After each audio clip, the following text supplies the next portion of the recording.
नमस्कार, मैं श्यामगिरी। आज के कार्यक्रम में आप सभी दर्शकों का स्वागत है। 103 सांसद अंबानी के संपर्क में। राहुल गांधी को भाजपा के 4 सांसदों का मैसेज आ रहा है लगातार। अब वह 4 सांसद क्यों मैसेज कर रहे हैं? राहुल गांधी ने खुलेआम बयान दिया है। दूसरी चीज, 130 सांसद 140 कहा जा रहा था, लेकिन कहा यह जा रहा है अब कि 130 सांसद पूरी तरह से अंबानी ब्रदर्स के कब्जे में आ चुके हैं। यह 130 या 140 से जो उद्योगपति अंबानी, जो एशिया के टॉप मोस्ट उद्योगपति हैं, दौलत वाले हैं, उनके संपर्क में आने का तात्पर्य क्या है? क्या सत्ता परिवर्तन करना है? इसलिए उद्योगपति को इन नेताओं से क्या काम? लेकिन इन नेताओं का उद्योगपति के बगैर नहीं चलता और उद्योगपतियों का नेताओं के बगैर नहीं चलता। यह तथ्य और यह चीजें सच हैं। किसी की भी सरकार रही हो, किसी की भी एनीथिंग, हर सरकार का ताल्लुकात उद्योगपतियों से रहा है, लेकिन किसी ने कम खाया है और अब कोई पूरा पेट फाड़ के खा रहा है। फर्क यही है। लेकिन जियो और जीने दो वाली कहानी जो थी कि उद्योगपति भी जीते रहे और गलत तरीके से ना करें, सही तरीके से करते रहे और देश भी चलता रहे, ऐसा प्रावधान हमारे देश की राजनीति में रहा। लेकिन अब ऐसा रहा कि कुछ चंद उद्योगपति उसका लाभ ले रहे थे और सरकार मस्त थी, क्योंकि सरकार का घर भर रहा था, नेताओं का घर भर रहा था, लेकिन देश कंगाल हो रहा था और आम जनता का जेब खाली हो रहा था। फर्क यह था।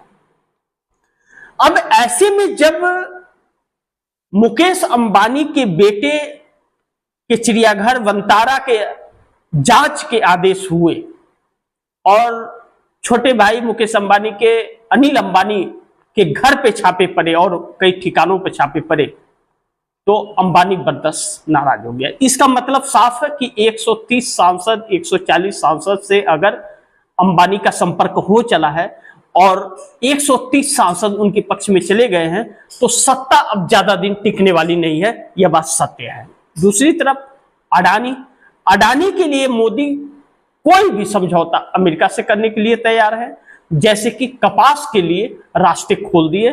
और कपास का मतलब यह होगा कि तेलंगाना, आंध्रा, कर्नाटक, महाराष्ट्र के किसान सरकार के ऊपर टूट पड़ेंगे। अब ऐसे में समीकरण पर हम लोग चर्चा करेंगे कि क्या संभावनाएं हैं, लेकिन दूसरी तरफ गोदी मीडिया भारतीय जनता पार्टी को बिहार जिताने में लग गया है और उतर गया है। और जिस चीज के लिए जाना जाता है गोदी मीडिया, वह काम भरपूर अब कर रहा है। लेकिन राहुल गांधी को 4 सांसदों का टॉप मोस्ट नेताओं भारतीय जनता पार्टी के मैसेज जा रहे हैं। राहुल गांधी ने अपने बयान में यह आधिकारिक तौर पर कहा कि 4 बड़े नेताओं का मैसेज लगातार आ रहा है। नाम नहीं बताया राहुल गांधी ने, लेकिन राहुल गांधी ने कहा कि मैसेज हमारे पास आए हैं मोबाइल पे। इसका मतलब क्या है? जो कहा जा रहा था कि राहुल गांधी के संपर्क में भारतीय जनता पार्टी के लोग भी हैं, जिसकी संभावना बहुत काफी है,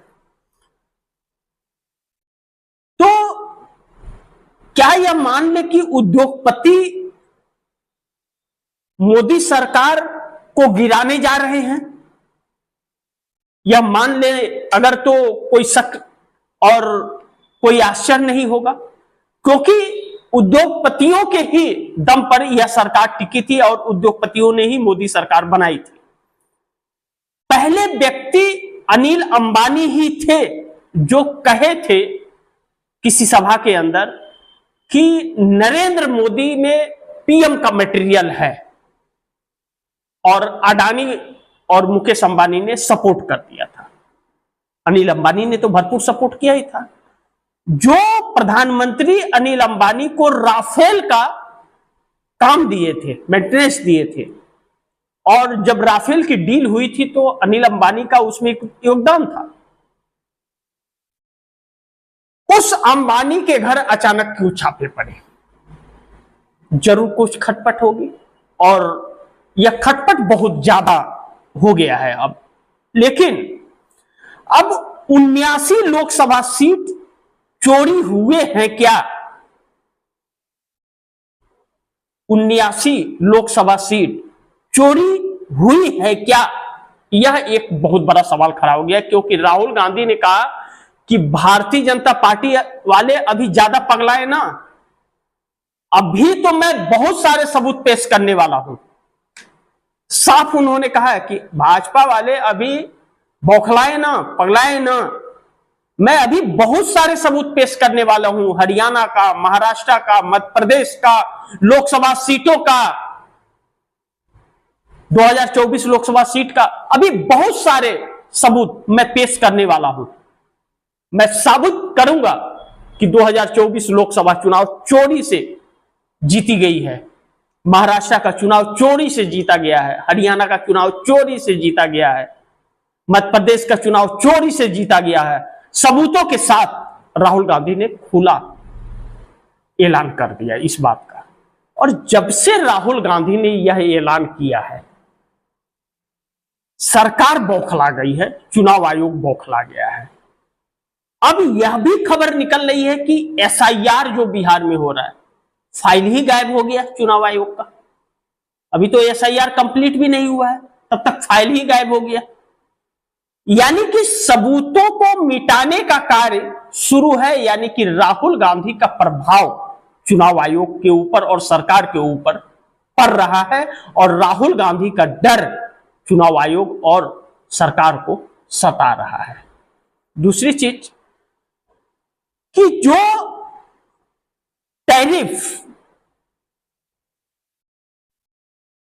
अमेरिका ने लगाया, अमेरिका के वजह से अब परिस्थितियां विकट हो गई और एनडीए गठबंधन के अंदर खरमंडल शुरू है। कब कौन सा बड़ा खेल शुरू हो जाएगा, किस वक्त सरकार पलट जाएगी, क्या कोई नहीं जानता और कोई बता नहीं पाएगा। कभी भी किसी भी वक्त कुछ भी हो सकता है, सरकार पलट सकती है, मोदी का इस्तीफा हो सकता है, भंग हो सकता है लोकसभा। बहुत सारे चेहरे उजागर होने बाकी हैं। ऐसे में 18 सीट चंद्रबाबू नायडू की जो है, अब इसका समर्थन छटकता हुआ नजर आ रहा है मोदी से, या 18 सांसद दूर होते हुए नजर आ रहे हैं। अगर यह 18 सांसद दूर होते हैं नरेंद्र मोदी के, तो नरेंद्र मोदी के लिए बहुत सारी मुश्किलें खड़ी होने वाली है। लेकिन 7 सांसद एकनाथ शिंदे के, हालांकि एकनाथ शिंदे भारतीय जनता पार्टी की वजह से हैं, वह भाजपा की वजह से हैं। एकनाथ शिंदे भाजपा ने ही सीएम बनाया, ईडी सीबीआई के डर से भाग करके, तोड़ करके, उस व्यक्ति को तोड़ करके छोड़ के आए थे जिसने ऑटो ड्राइवर से राजनीति के गलियारों में एक नामचिन्ह नेता बना दिया, बाला साहब ठाकरे ने। एकनाथ शिंदे थाने के अंदर, महाराष्ट्र में थाने में ऑटो चलाया करते थे, उन्हें बाला साहब ठाकरे ने नेता बना दिया, और वही नेता बाला साहब ठाकरे के बेटे उद्धव ठाकरे की पीठ में छुरा घोंप कर 40 विधायकों को तोड़कर भाजपा के साथ मिल गया और पार्टी छीन लिया था। तो वह एकनाथ शिंदे भी अब दूरी बनाते हुए नजर आ रहे हैं, लड़ाई झगड़े चालू हैं। लेकिन 5 सीट चिराग पासवान, 5 सीट जो चिराग पासवान का है, अब राहुल गांधी के डर से जो नीतीश कुमार दिल्ली भाग करके आए थे, तो दिल्ली यह फैसला हुआ कि 102 सीटों पर या 103 सीटों पर नीतीश कुमार चुनाव लड़ेंगे, और 101 या 102 सीटों पर भाजपा लड़ेगी। 20 सीटें दी जाएंगी चिराग पासवान को 18 से 20 सीटें, और जीतन राम मांझी को 4 से 5 और उपेंद्र कुशवाहा को भी 5 से 6 सीटें दी जाएंगी। अब चिराग पासवान आग बबूला है, चिराग पासवान 40 सीटों से कम पर मानने को तैयार नहीं है, तो चिराग पासवान एनडीए गठबंधन से अलग होकर के चुनाव लड़ने की कोशिश में है। हालांकि कई बार ऐलान कर चुके हैं, लेकिन अलग होंगे या नहीं होंगे, लेकिन इस वक्त यह खबर सुर्खियों में है। दूसरा चीज, times now Bharat, times now Bharat अपना खेल दिखाना शुरू कर दिया है, चाटुकारिता शुरू कर दिया है। जैसा मैंने कहा कि अब माहौल दूसरी गोदी मीडिया भाजपा को बिहार जिताने में लगा है, जैसा मैंने कहा, तो अब टाइम्स नाउ भारत जो गोदी मीडिया के अव्वल पे आता है, वह एनडीए गठबंधन को 136 सीटें बिहार विधानसभा का देता हुआ नजर आ रहा है, और इंडिया गठबंधन को 75 सीटें दे रहा है, अदर को 6 सीटें दे रहा है। इंडिया गठबंधन को 75 सीट, अदर को 6 सीट और एनडीए गठबंधन को 36 सीट देता हुआ नजर आ रहा है, और कह रहा है कि कांटे की टक्कर वाली सीट 26 है बिहार के अंदर। जिस राज्य में 65 लाख लोगों के नाम कट गए वोटर लिस्ट से, अधिकार छीन लिया गया, जिसमें करोड़ों के और जाने की उम्मीद है, जिस राज्य में 3 जिलों में 10 लाख लोगों के नाम काट दिए गए, जिस बिहार के अंदर बच्चे से लेकर जवान से लेकर बुजुर्ग और महिला तक सड़क पर है, जयप्रकाश नारायण के आंदोलन का तस्वीर दिख रही है। एनडीए गठबंधन के नेता भाजपा और नीतीश कुमार के जेडीयू के नेताओं को जनता लाठी डंडे लेके दौड़ा रही है। उस राज्य में टाइम्स नाउ भारत एनडीए गठबंधन को 136 सीटें दे रहा है। किस बेस पर, यह समझना बहुत जरूरी है। यानी कि पापा को जिताने का काम शुरू कर दिया गोदी मीडिया ने। गोदी मीडिया ने अपने पापा को जिताने का कार्य शुरू कर दिया है। जनता लाठी डंडों से खदेड़ रही है, दौड़ा रही है, 1-1 किलोमीटर तक दौड़ा रही है। नेता और मंत्री भाग रहे हैं, धोती खुल रही है, लेकिन गोदी मीडिया जिता रहा है फिर भी। अब बिहार में चुनाव हो पाएगा या नहीं हो पाएगा, अभी यह असमंजस बना हुआ है कि अक्टूबर महीने में चुनाव होगा या नहीं होगा।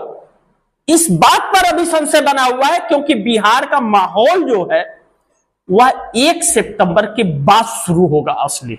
अभी तो ट्रेलर चल रहा है, तो ट्रेलर में मंत्रियों को दौड़ा रही है जनता, और पिक्चर क्या होगा 1 सितंबर को, जब राहुल गांधी की वोट मेरा अधिकार यात्रा पटना के गांधी मैदान में समापन होगा और जनता का जनसैलाब होगा, और चुनाव आयोग के एसआईआर का list, final list, voter list का 1 सितंबर को आएगा, तब तय होगा कि बिहार की तस्वीर क्या रहेगी। और गोदी मीडिया अभी से यह दिखाना शुरू कर दिया है कि 136 सीटें मिलेगी, यानी कि पप्पा को जिताने का काम शुरू गोदी मीडिया ने कर दिया है। बाकी आप दर्शक भी सोचिए, और जिस 79 लोकसभा सीटों की बात मैं कहा हूं, यह सुप्रीम कोर्ट में भी लंबित है मामला, लेकिन सुप्रीम कोर्ट ना तो 19 से 24 के बीच 19 के चुनाव का कोई फैसला दिया, और ना ही 24 में 79 सीटों की हेराफेरी से जो मोदी सत्ता में आए हैं उसका देगा। लेकिन राहुल गांधी सबूत पेश करेंगे, उन्होंने साफ कह दिया है। सरकार हिली है, चुनाव आयोग हिला है, लेकिन सुप्रीम कोर्ट अपना कान बंद किए हुआ है, वह कोई फैसला नहीं देगा। फैसला तो जनता को ही देना पड़ेगा, यह तय है। तो बाकी आप दर्शक क्या सोचते हैं, आप दर्शकों की क्या राय है, आप दर्शक कमेंट में जरूर दीजिएगा। लेकिन इस खबर को ज्यादा से ज्यादा शेयर कीजिए, अपने दोस्तों को भी कहिएगा शेयर करें, और आपने अगर चैनल को सब्सक्राइब नहीं किया सब्सक्राइब कर लीजिए, अपने दोस्तों को भी कहिएगा चैनल को सब्सक्राइब करें। मिलते हैं फिर अगली खबर के साथ, तब तक के लिए नमस्कार।